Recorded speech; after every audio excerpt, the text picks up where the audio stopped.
ရဲ့သာသနာမှာပါရဟန်းတို့တွေရာပေါင်းများစွာထောင်ပေါင်းများစွာသိန်းပေါင်းများစွာဘုရားရှင်သာသနာမှာရှိတယ်လို့သတ်မှတ်ထားတော်လည်းပဲတကယ်မျိုးစောခွင့်၃မျိုးပေါ့ပညာပပ္ပစိတပါရပပ္ပစိတဘုရားပပ္ပစိတ၃မျိုးပါပဲပညာပပ္ပစိတပညာတတ္တံပြိပ္ပစောဘုရားပပ္ပစိတလာမှာအနုယုံစာတိသာသနိပညာပပ္ပစိတဘဝတစ်ခုမှာပညာကိုလိုလားတဲ့သာသနာထဲသို့ရောက်လာတဲ့ပုဂ္ဂိုလ်ဟာပညာမြတ်စွာဘုရားဟောကြားအပ်သောပရိယပညာဘုရားဆိုင်တော်ရိယာသူတို့ကောင်းများအကြောင်းကျိုးနဲ့ဆက်ဆက်ပြီးတော့ဟောကြားအပ်သောပညာရမှန်သမျှတွေကိုအနုယုစတိဘဝတစ်ခုမှာဖန်ကျိုးကိုအားထုတ်လို့ရှိပရမပ္ပစိတောပရာတရားဖြင့်သာသနာရေးသို့ဝင်ရောက်လာတဲ့ပပ္ပစိတအမိယသောယဟန်တို့သည်ဝါသာသနာတို့သို့ဝင်လျက်နေယာနိကအကျိုးကိုဧကမုရှံငါရမှာပဲရဲ့လို့မမိတ်မတုံယုံကြည်မှုဆိုတဲ့တရားတရားဖြင့်ဝင်ရောက်လာတဲ့တရားပပ္ပစိတဆိုတဲ့ယဟန်တွေကတော့တတ္တံပရာပရိပတ်အကျင့်မြတ်ကိုအနုယုစတိဖန်ကျိုးကိုအားထုတ်လို့ရှိကြဘယပပ္ပစိတတရားလေးမှာပါပညာလေးပလရှာဖြစ်ကြတဲ့အရာရာကိုကြောက်တွန်းပြီးသာသနာထေသို့ဝင်ရောက်လာတဲ့ပုဂ္ဂိုလ်တွေကတော့လာဘတေခါရတိလောကမှုကိုသာလျက်အနုညုတိဖမှန်ကျိုးကိုအားထုတ်လို့ရှိတယ်ပပ္ပစိတ၃မျိုးအဲ့ဒီ၃မျိုးထဲမှာရှင်ပြားများကတော်တော်များများဟာပညာပပ္ပစိတအမျိုးစွာဖြစ်သည့်အတွက်ကြောင့်ဘုရားမြတ်စွာသာသနာတွင်မှာမြတ်စွာဘုရား45ပါးကာလပတ်လုံးဟောကြားအပ်သောဤကင်္ဂါယပိဋကသုံးကိုဓမ္မကန္နာ8400ဆိုတဲ့ပရိယတိပညာနဲ့တကွဘုရားမြတ်စွာသာသနာတွင်မှာအကြောင်းအကျိုးကောင်းဆိုးကိုကိုယ်ချသိမြင်ကြအောင်သောပညာရှင်ပုဂ္ဂိုလ်တို့ဤသင်ကြားအပ်သောရေးသားအပ်သောဟောကြားအပ်သောပညာရမှန်သမျှတွေကို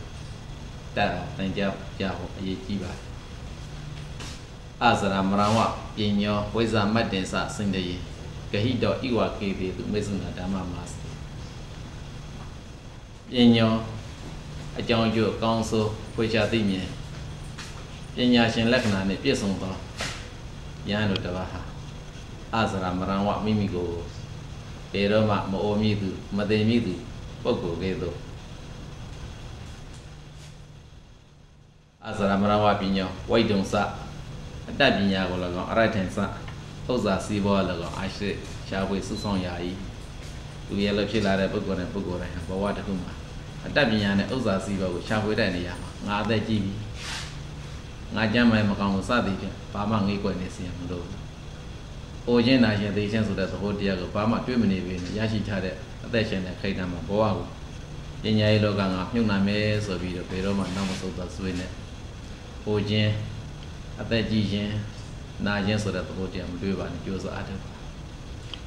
အစရမဏဝပညာဝိဇ္ဇာမတ္တင်္စစင်တိဂဟိတောဣဝကေတိသူမေသုနာဓမ္မပါစတိပန္နရာမလောရောက်လိုက်ကြောင့်ကောင်းမြတ်သောကျင့်ဝတ်ပြီးတော့ကျင့်ကြံကြိုးကိုအားထုတ်တဲ့ပုဂ္ဂိုလ်မျိုးကြတဲ့အခါမှာငါရဲ့ဆံမြင်ကိုဒီကနေ့ပဲသင်မင်းကြီးလာရောက်ဆွဲကင်နေတယ်လို့အဲ့လိုသဘောထားပြီးတော့ဝိပဿနာဘာဝနာတရားကျင့်ကြံကြိုးကိုပေါ်မြတ်အားထုတ်ရမယ်ရှင်ပြားများကတော့သာသနာ့ထဲမှာပညာပပ္ပစိတပုဂ္ဂိုလ်မျိုးဖြစ်သည့်အတွက်ကြောင့်ငါတို့အသက်ကြီးပြီဆိုတဲ့ဒီသဘောမျိုးကိုဘယ်တော့မှမထားနဲ့အသက်ရှင်တဲ့ခိတ္တမှာဘုရားမြတ်စွာသာသနာအတွက်ဘဝကိုတန်ဖိုးရှိအသုံးချမယ်ဆိုတဲ့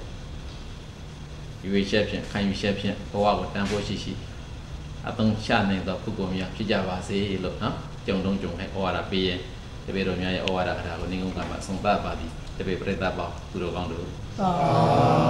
ဓုသာ